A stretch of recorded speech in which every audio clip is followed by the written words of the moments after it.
So Sanjan has been in the policy lab for 2 years. Sanjan and I have exactly the same degree, so we both did industrial design at the same institution. We both got the same classification. Incidentally, Tim Brown was at the same course at IDEO, and then Johnny Ive was at the same course, and then I was at that course, and then Sanjan. So there's 4 generations there. The difference is that Johnny Ive is one of the richest men on the planet, Tim Brown is like famous, and then Sanjan and I work at the Cabinet Office.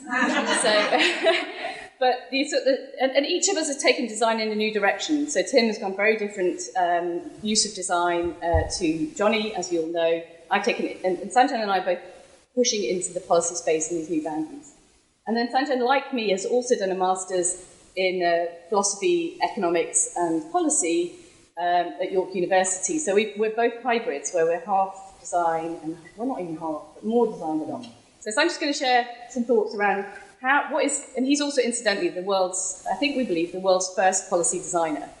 And now there are many policy designers, at least in the UK government. So he's going to share some thoughts around what does policy design mean, and what's that mean for designers. Thank you. And you've got 15 minutes, I think. Okay. Thank you all, and also amazing that you are all here on a Saturday as well, so just thank you again on that. So I think Andrea's given a really amazing high-level kind of viewpoint of what is organisational change and how does design fit in. And I think what's quite hopefully complementary to that is how can we kind of tell some stories and show some examples of how we've actually tried to do this practically. And over the 2 years that I've been at Policy Lab, it's been a really interesting kind of evolution in knowledge to see, well, actually, what does work, what doesn't work, and actually what are the kind of needs of policymakers that we kind of maybe didn't know before but now do. So what we're really thinking about is how can we add the policy, or how can we add the design methodology into policy, and then kind of see what came out. But what we kind of realised through probably about 39 projects that we've kind of used me and a couple of other colleagues in the design capacity in, is that, as Andrea said earlier, we fundamentally are about supporting other people to do their job better. We're not about leading that change ourselves. We're not kind of Philip Stark trying to design a new zippy policy. We're more about bringing other people together to do that themselves and enabling that to happen. And from a design perspective, when you come in, that's a completely different way of working to what I was maybe expecting. So it was a really interesting transformation from that perspective. And you might also see that the other big kind of word that jumps out from our word cloud is actually the word redacted. And that's because probably I think 20% of all the policies we work on is actually kind of not able to be talked about publicly. They might be in the kind of police space or the cybersecurity space, for example. But other keywords also pop out. Things like exploration, things like people and local, and again, understand. What can we actually do to understand things? So one of the key interests for me was what is the one form or shape that could actually demonstrate what design is in government. And actually, I've turned the plus on its side and call it a multiply symbol or an X. That might be because we're about exploration and experimentation in the policy space, but it's also about understanding people's experiences. It's about working across government, and it's about kind of ticking the boxes now so that we can actually get rid of them later on. We need to work with the grain in order to change the system at a later date once people have been sort of transformed and converted. And I believe that we can make kind of the environment where people can participate and actually extend to the extent that policy can actually be changed.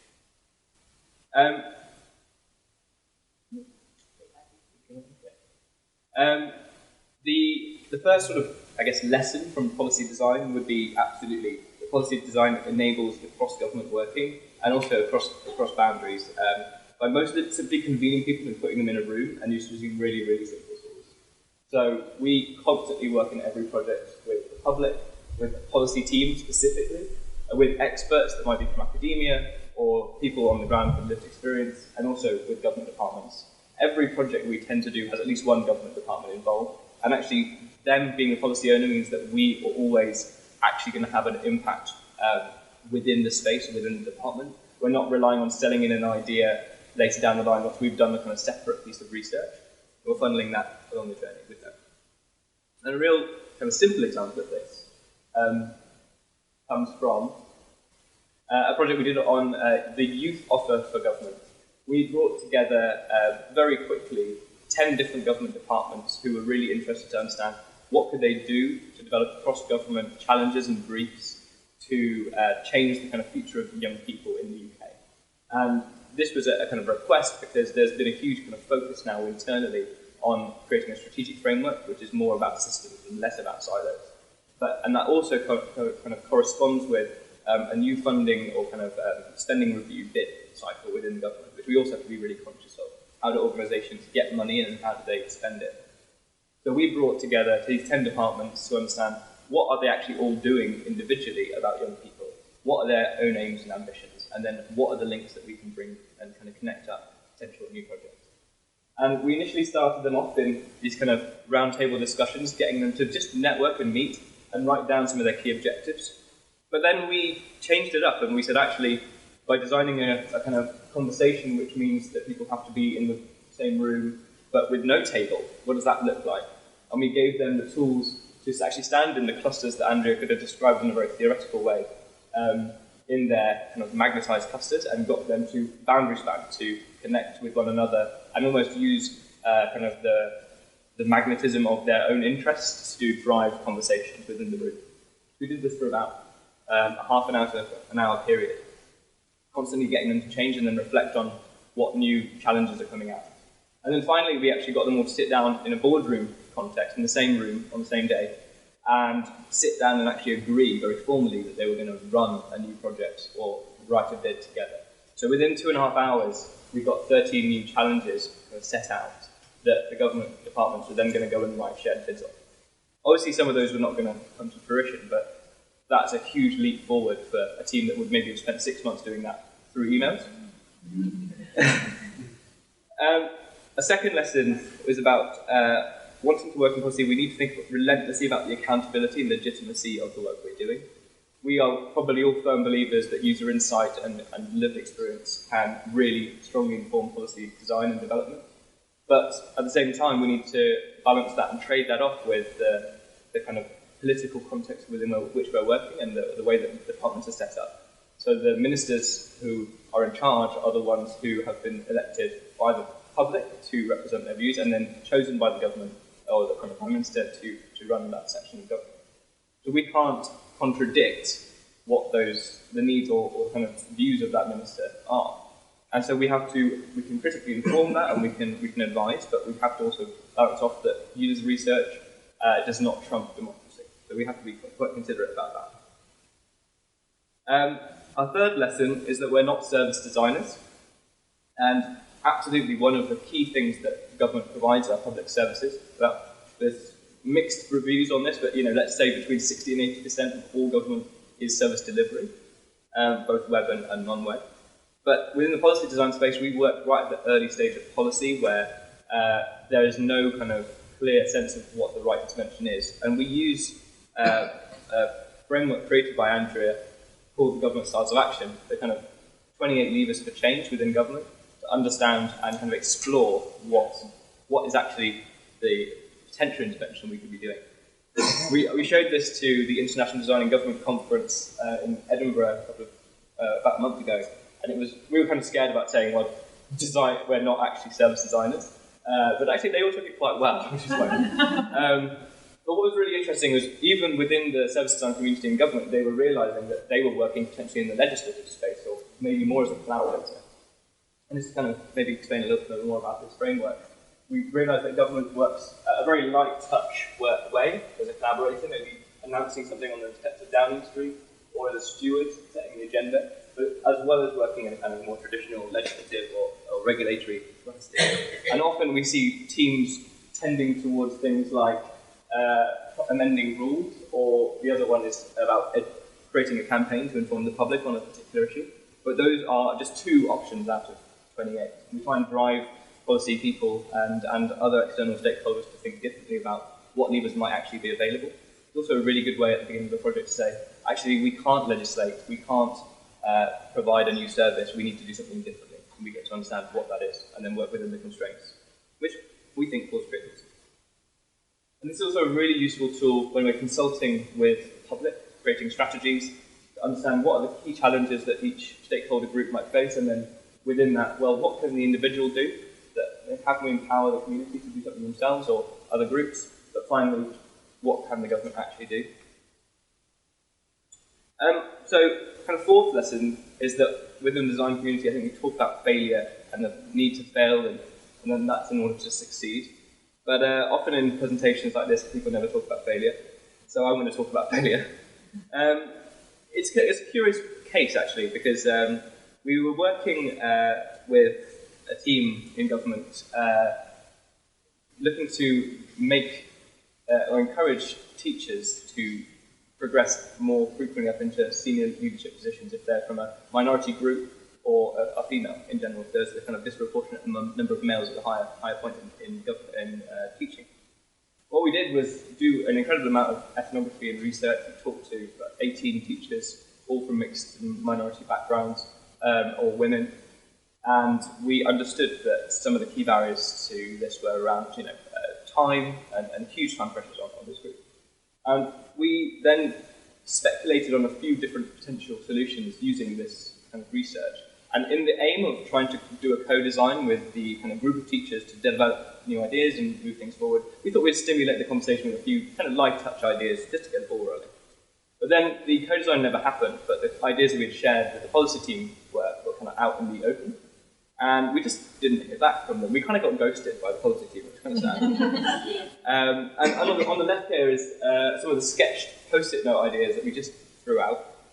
And then 4 months later, I was reading the Guardian newspaper and saw an announcement by the Minister for Education about developing a job share service for teachers to kind of encourage them to be maintained and retained in the workforce.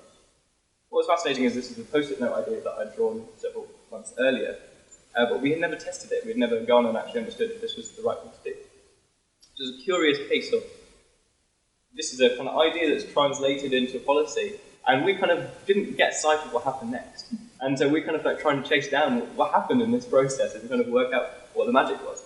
Probably one of the most successful projects we've ever done.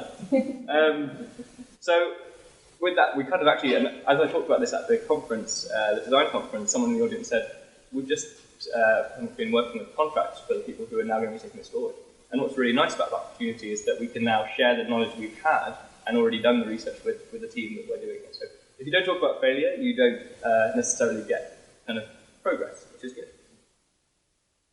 Where am I going next? That kind of, the failures as well helped me realise something about the model within which we're working. So Andrea mentioned the double diamond earlier, and kind of really interesting kind of possible, plausible spectrum within the particularly kind of development of ideas. But that project also taught me a lesson, which is that when we build projects, we often combine or kind of separate out the discover phase from the kind of co-develop and deliver phase. But actually what this project would have really benefited from was something in between. Something we kind of dubbed the explore phase, which is where you take the analysis of the kind of research and qualitative insight, and potentially data as well, and then use kind of that speculative and provocative moment as a phase of research in itself that we can then build and also kind of lead the policy team from kind of exploration or from discover through to delivery. And that came from not just this project, but actually a whole host of other research from other projects we've done, where we kind of tried to spot patterns in the way that we were working. Some were real full-scale design projects from define all the way through to delivery and prototyping and even evaluation. But many stopped at just this little point. And that was kind of a crucial element that we felt we could add to. Another lesson was actually we don't do prototyping. Which is again a bit of a shock. We say we do. We always communicate our work in terms of prototyping. I think it's a really helpful way to communicate when we're talking about the work, but potentially more publicly. But actually, internally, we don't think that prototyping is the right way of communicating about it. Prototypes are often about understanding usability, whereas actually we feel that what we use are actually provocations, prototypes, and those are more about understanding political desirability, feasibility and viability within the system, and also almost kind of complex nuances of how politically correct is this, And this was one of the examples from a project we did on electoral engagement. We're trying to boost the number of, or kind of reduce the barriers to registration for particular minority groups, such as homeless individuals or people who move frequently in housing. And this is an idea to give homeless individuals, this is a real provocation, this was really stretch thinking, and is not government policy, I must state, to give battery packs to homeless people with promotional information on saying, did you know you're actually eligible to register to vote, and this is how you can do that. Because they have mobile phones, but they might not actually have good access to charging. So this was more to uncover some insights and some barriers into electoral registration or barriers to that within a particular group. And I can absolutely say that no policy team took this up as an idea, but it was interesting to see what insights led to that. An interesting point, again, I think, as Andrea mentioned, is boundaries between what we know and what we don't know. The past and the future and where design fits in with that. We recently completed a project, I'll probably finish, this will probably be my last thing then, on maritime autonomy and how do we regulate that, as well as sort of set out a UK future view of what that was. And the first thing we did was convene, as we traditionally do, a whole host of stakeholders, about 60 stakeholders, including insurers, shipping merchants, port authorities, labour groups as well. And we use those styles of intervention to help understand, well, what do they think the government's role is in this? What should they be doing? What should they not be doing? But also set out a vision, a route map, if you like, of what they think the future should be. That was the first phase, but what we then wanted to do is develop a strategy for them to actually take this thing forward, drive change. And so we went out, we got on semi-autonomous boats and autonomous boats in Norway. We talked to innovators who were trying to regulate or see how they could go through regulation in other countries and in the UK, and also understand more about what the technologies for driving change were. And then through that, we were able to develop speculative visions of the future, as Andrea mentioned, kind of utopian but also dystopian visions of the future, which we used in 3 different workshops to basically bring all those stakeholders together again and explore, well, what do they really mean? What are their shared needs, and how can we test our strategy through those workshops. So at the bottom here you can see we actually mapped out the regulatory environment for ships under 24 metres, which is very, very interesting. And we got the stakeholders to actually explore that and say, okay, well actually what are the barriers to your currently developing autonomous ships? Because that was their claim. And actually, when we do that process, we find out there aren't actually as many barriers as people think. So if you can map something out, you can suddenly have a very different conversation. But we also mapped out where different points of skills were on the UK map and what technologies might be shared. And all this led into the Technology and Innovation Maritime Strategy, the case for autonomy, which has now actually led to the development of something called the Maritime Autonomous Regulatory Lab, probably in our image, which we are now working with to develop a regulatory test bed to test these ships in the future in UK waters. It's been very, very exciting. So I'm going to leave it there, but that's kind of a sense of how we're trying to take the kind of theory and put it into practice. Thank you very much.